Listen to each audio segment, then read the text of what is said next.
Oke, halo semuanya. Kita lanjut lagi ya. Ini kita masuk ke materinya, yaitu larutan penyangga atau buffer. Oke, yang pertama kita akan belajar tentang sifat larutan penyangga itu apa gitu ya. Jadi, larutan penyangga itu adalah larutan yang dapat mempertahankan nilai pH tertentu. Oke, dengan penambahan sedikit asam, basa, atau air. Oke, dengan penambahan air itu namanya diencerkan ya. Jadi, larutan penyangga itu atau larutan buffer itu adalah larutan yang dapat mempertahankan nilai pH-nya. Oke, yaitu dengan penambahan misalnya sedikit asam, basa, atau dengan penambahan air gitu. Oke, jadi contohnya gini. Ini ada beberapa percobaan, ada 4 larutan. Oke, ada 4 larutan. Ini adalah pH awalnya. Oke, terus ini kita pH-nya setelah penambahan ya. Ini setelah penambahan asam, ini setelah penambahan basa, ini setelah penambahan air. Oke, perhatikan larutan yang pertama. pH awalnya itu adalah 4. Setelah ditambah asam, dia pH-nya turun nih, 2,5. Ya kan? Setelah ditambah basa, dia naik, 6,9. Setelah ditambah air, dia naik juga. Naiknya lumayan drastis ya. Oke. Sedangkan kalau larutan yang kedua, ini awalnya dia 5. Dengan penambahan asam, dia 4,8. Jadi penurunannya cuma sedikit. Sedangkan dengan penambahan basa, dia kenaikannya juga cuma sedikit, cuma sekitar 0,2 ya. Sedangkan penambahan air juga cuma sedikit. Oke, kalau larutan yang ketiga, awalnya itu pH-nya 9. Terus tambah asam dia 7,5, turun banget ya. Setelah tambah basa juga naik banget nih, jadi tambah air juga naik juga. Setelah nih ke larutan yang keempat. Larutan yang keempat awalnya dia itu pH-nya 10, ditambah asam dia 9,8, turunnya cuma dikit ya.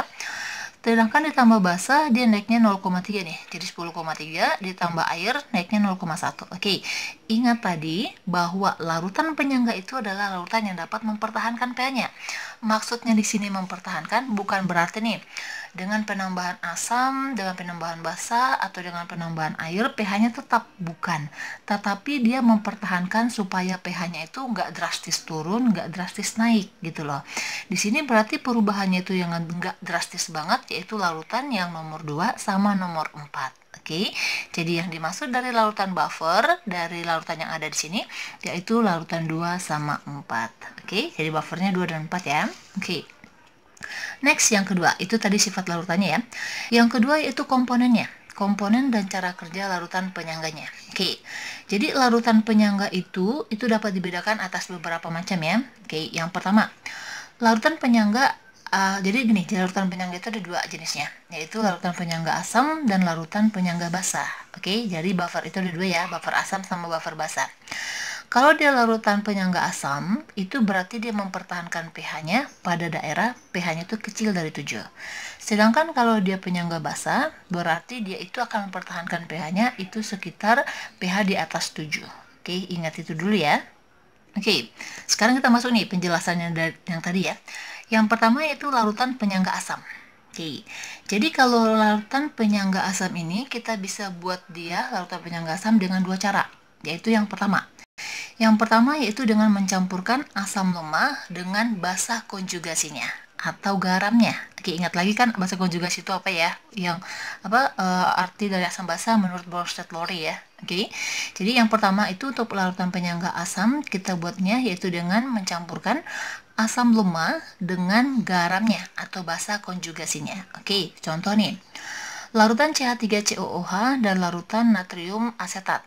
CH3COOH kan asam lemah ya. Oke, sedangkan garamnya adalah natrium asetat.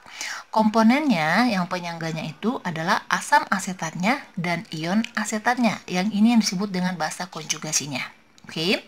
Terus yang contoh yang kedua yaitu larutan asam karbonat dan larutan natrium hidrokarbonat. Oke. Dan komponen penyangganya yaitu H2CO3 dan HCO3-. Itu basa konjugasinya. Oke, itu cara yang pertama, yaitu asam lemah dan garamnya atau basa konjugasinya. Cara yang kedua untuk membuat buffer asam, yaitu mencampurkan suatu asam lemah dengan basa konjugasi. Basa konjugasi lagi sih. Mencampurkan suatu asam lemah dengan basa kuat. Oke, jadi asam lemah dengan basa kuatnya, tapi ada syaratnya, yaitu syaratnya asam lemah yang dicampurkan itu jumlahnya harus lebih banyak atau jumlahnya berlebih daripada basa kuatnya. Oke, ingat ya. Jadi buffer asamnya dapat dibuat dengan dua cara. Yang pertama itu mencampurkan asam lemahnya dengan basa konjugasinya. Yang kedua yaitu dengan mencampurkan asam lemah dengan basa kuat dengan syarat asam lemahnya jumlahnya lebih banyak daripada basa kuatnya. Oke. Sekarang untuk buffer basa dengan cara yang sama ya. Kalau buffer basa juga dapat dibuat dengan dua cara, yaitu yang pertama, mencampurkan basa lemah dengan asam konjugasinya, oke, atau dengan garamnya. Contoh nih, larutan amonia NH3 itu basa lemah ya, dengan larutan ini asam konjugasinya, yaitu amonium klorida. Komponen penyangganya itu adalah NH3 dan NH4+. Oke, yang kedua yaitu dengan cara mencampurkan basa lemah dengan asam kuat dengan syarat. Oke, syaratnya basa lemahnya harus lebih banyak daripada asam kuatnya. Oke, ingat ya, itu adalah komponen untuk membuat buffer asam atau buffer basa. Oke, sekarang cara kerjanya gimana gitu ya. Kita mulai dulu dari larutan penyangga asam ya. Oke, kita ambil contoh larutan buffernya, yaitu CH3COOH dan CH3COO-. Oke, dalam larutan tersebut itu terdapat pasti ada kesetimbangan ya, yaitu CH3COH itu kalau kita ionin, jadi ion asetatnya CH3COO- tambah H+. Oke, nih bagaimana cara kerjanya kalau misalnya buffer asam ditambah dengan H+. Jadi nih, dia udah buffer basa nih, terus ditambahkan H+, pengaruhnya gimana gitu. Jadi kalau misalnya penambahan H+, dia akan bereaksi dengan COO-nya. Ingat ya, plus ketemu dengan min. Oke, jadi penambahan ion H+-nya itu akan bereaksi dengan si CH3COO-nya atau basa konjugasinya. Sehingga apa? Sehingga kesetimbangan itu akan bergeser ke kiri, kayak gini. Oke, jadi ingat aja kesetimbangan kalau misalnya ini ditambah, berarti akan timpang ke sebelah dong, supaya dia sama, berarti dia akan bergeser ke kiri. Oke, jadi reaksinya seperti ini.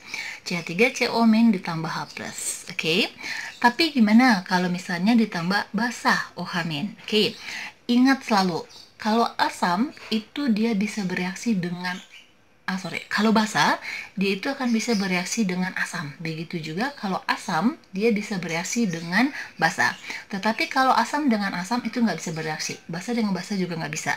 Cuma nanti pH-nya itu yang berubah. Oke, jadi pH campuran. Oke, jadi kalau pada penambahan basa, OH-, dia itu akan bereaksi dengan asamnya dong, ya kan? Ini kan OH-, basa dong, bereaksi dengan asamnya. Sehingga kesetimbangannya akan bergeser ke kanan, ya kan? Berarti kalau tambah dengan OH- berarti bereaksi dengan ini dong. Berarti nanti di sini berlebih, berarti digeser ke kanan supaya dia seimbang. Oke? Sehingga apa? Sehingga konsentrasi ion H+-nya itu dapat dipertahankan.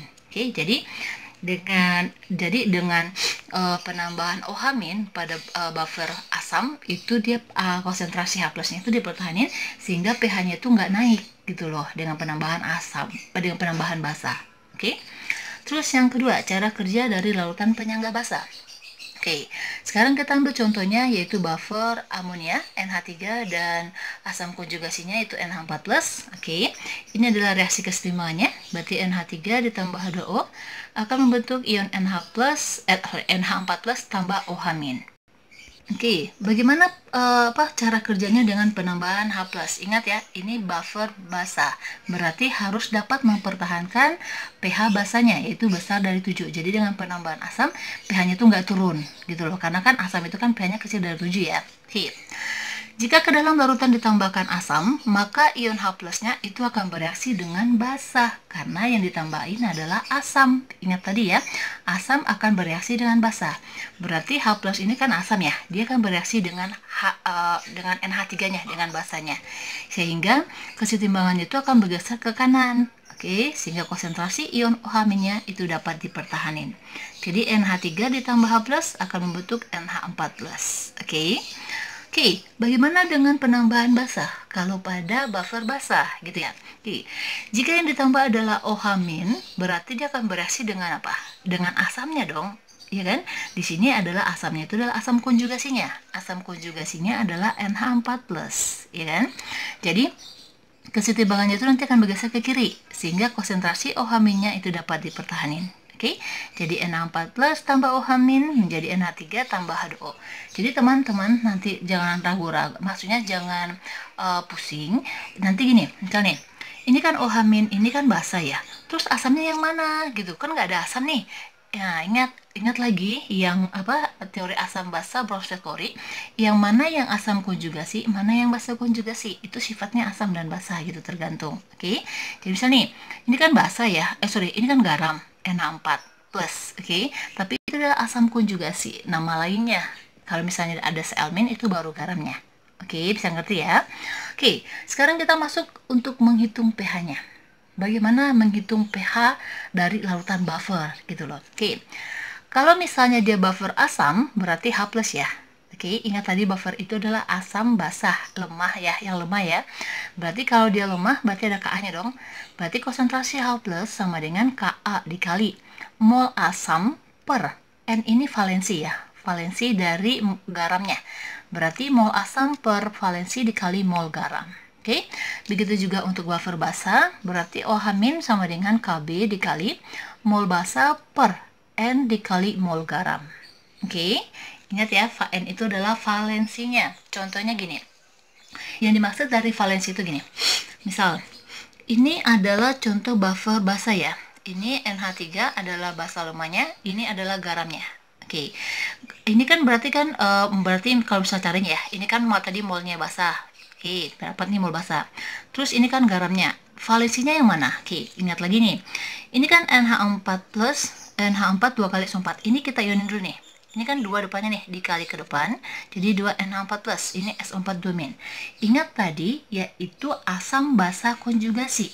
Ini basanya, ini asam konjugasinya. Jadi yang kita pakai itu adalah yang NH4 plusnya.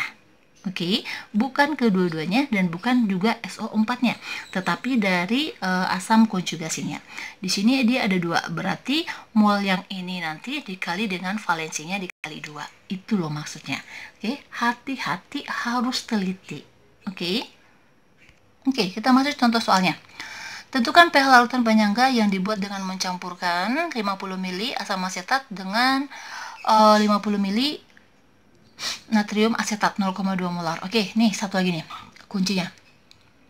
Kalau misalnya teman-teman harus perhatiin dulu nih senyawa yang terdapat di soal itu apa. Apakah dia asam, basa, atau garam? Oke, kalau ini ya di soal ini kan ini asam ya, asam lemah. Ini adalah garamnya. Jadi kita nggak perlu yang namanya reaksi. Kita nggak perlu mereaksikan lagi. Jadi ini dengan ini nggak perlu direaksikan. Ini langsung bisa masuk rumusnya. Oke, ini adalah buffer asam, berarti yang dicari adalah H+ sama dengan Ka dikali mol asam per N dikali mol garam. Oke, jadi Ka-nya kan 1 kali 10 pangkat 5 nih. Oke, jadi molnya ini kita cari milimol aja ya. Oke, ini kan 50 mili dikali 0,1 berarti 5 milimol. Ini 50 dikali 0,2 itu adalah 1. Oke, 10 ya kan. Valensinya berapa? Di sini kan yang dipakai nanti CH3COO- ya. Nah, ini dia kalau dionin. Ini dia. Oke, basa konjugasinya. Ini valensinya 1, makanya dia 1. Oke, berarti sama dengan 5 kali 10 pangkat min 1. Dan itu konsentrasi H+-nya. Berarti cari pH-nya kan min log konsentrasi H+ ya. Berarti min log 5 kali 10 pangkat kok min 6 ya? Sorry, ini min 1. Why? Sorry. Ini min 1, ini min 1. Ini sama dengan 1 dikurang log 5. Oke, jadi pH-nya sama dengan 1 dikurang log 5. Oke, sorry, salah nulis. Oke, lanjut nih soal yang kedua. Tentukan pH larutan penyangga yang dibuat dengan mencampurkan 50 ml larutan asam asetat 0,3 molar dengan 50 ml larutan natrium hidroksida 0,1 molar. Diketahui nilai Ka-nya dari asam cuka 1 kali 10 pangkat min 5. Oke, perhatikan lagi ya, yang diketahui apa? Ini yang diketahui adalah asam sama basa. Berarti kalau asam sama basa yang diketahui di soal, kita harus reaksikan. Oke ya, tapi terlebih dahulu kita cari dulu nih milimolnya. Milimol dari CH3COOH berarti kan volume dikali molar ya. Berarti 0,3 dikali 50 berarti 15 milimol. NaOH-nya 50 dikali 0,1 adalah 5 milimol. Oke, ini reaksi nih. CH3COOH ditambah NaOH. Oke, dapat reaksi gini ya. Oke, ingat kalau ada persamaan reaksi disetarain dulu. Ini dia udah setara reaksinya. Baru kita buat nih ada MRS ya. Jadi kalau misalnya di asam basa harus MRS dulu. Oke, direaksikan dulu. Ini mula-mula di 15, asam asetatnya, NaOH-nya 5 mili. Oke, ingat tadi ya, komponen dari apakah dia buffer itu adalah mencampurkan asam lemah dengan basa kuatnya dengan syarat apa? Asam lemahnya berlebih. Oke, kita cek apakah ini buffer atau enggak. Oke, ini 15, ini 5. Oke, untuk mencari apa reaksi pembatasnya berarti molnya dibagi koefisiennya dong, ya kan? Ini 5 dibagi 1, 5. 15 dibagi 1, 15. Berarti yang paling kecil siapa? NaOH. Berarti NaOH ini adalah sebagai reaksi pembatas atau dia hasilnya itu dia habis semuanya, tepat habis bereaksi. Oke, ini 55 berarti dia habis. Berarti ini berapa untuk cari ini? Berarti cari pakai perbandingan koefisiennya. Yang dicari per yang diketahui dikali mol yang diketahui. Berarti 1/1 dikali 5 dapat 5 nih. Oke, ini dikurangin ya 10, ini habis. Berarti garam yang terbentuk berapa? Oke, awalnya kan dalam produk itu nggak ada ya. Oke, ini sama cara mencarinya tadi. Bandingin ke sini. 1/1 dikali 5, berarti 5 ya. Berarti ini 5 milimol juga. Oke, tadi ingat nih, kalau yang sisa adalah asam lemah dan garamnya, berarti dia adalah buffer. Oke, ini adalah buffer asam. Berarti masih rumus nih. Konsentrasi H+ sama dengan Ka dikali mol asam per N dikali mol garam. 1 kali 10 pangkat 5 nilai Ka-nya ya, dikali nih mol asamnya tadi 10 ya. Ini 10. Terus N-nya itu berapa? Di sini kan yang dipakai CH3COONA ya. CH3COO min. Berarti dia ada 1 valensinya. 1 dikali 5. Oke, dapat 2 kali 10 pangkat min 5. Berarti pH-nya sama dengan min log aja ya. Berarti 5 dikurang log 2. Oke, bisa ya? Oke, lanjut nih soal yang ketiga. Tentukan pH larutan penyangga yang dibuat dengan mencampurkan 50 ml larutan amonia 0,1 molar dengan 50 ml larutan amonium klorida. Ini apa? Ini kan basah lemah. Ini apa? Ini garamnya. Berarti langsung bisa masuk rumus, ya kan? Kita cari milimolnya dulu. Milimol dari NH3 berarti dikali ya. 50 dikali 0,1 sama dengan 5 milimol. Milimol dari NH4Cl sama dengan 50 dikali 0,2. Berarti sama dengan berapa nih? 10 ya. 10 milimol. Oke. Rumusnya ini buffer asam basah ya. Karena kan OH-, NH3. Berarti sama dengan Kb dikali mol basah per mol garam.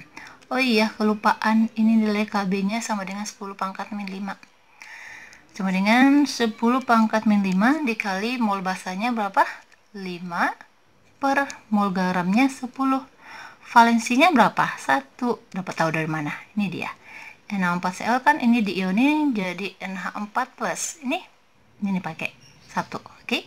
Berarti ini 10 pangkat min 5. Ini sama dengan 5 bagi 10 berapa? 0,5 ya. 0,5 berarti 5 kali 10 pangkat min 1 sama dengan 5 dikali 10 pangkat min 6. Berarti POH-nya sama dengan min log OH min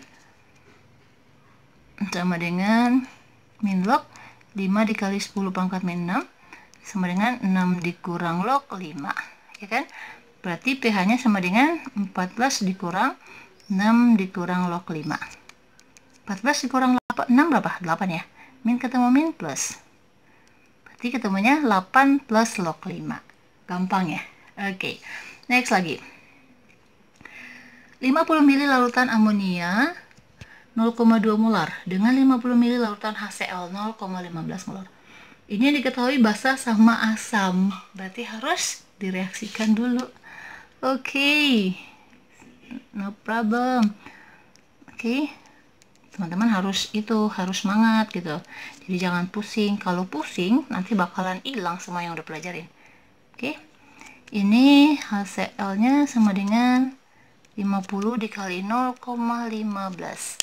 Jadi harus tetap semangat dalam kondisi seperti sekarang ini ya. Tetap semangat belajarnya, walaupun di rumah nggak bisa kemana-mana nggak apa-apa. Dan kalian kan bisa keluar juga. Oke. Jadi ini sama dengan 7,5 milimol. Sekarang kita buat reaksinya.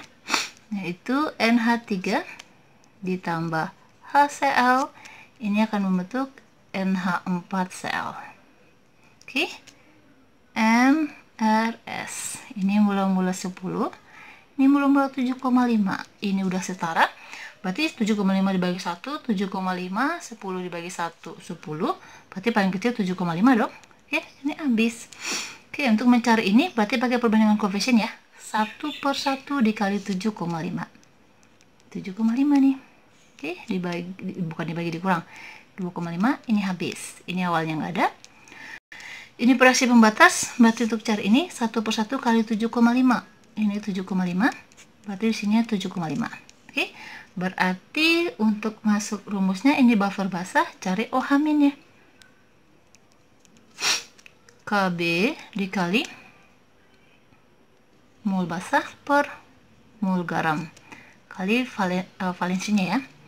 KB-nya tadi 10⁻⁵, mol basahnya, ini basah ya, 2,5 per 7,5. Kalau valensinya berapa? Teman-teman masih ingat gak tadi cara hitung valensinya gimana?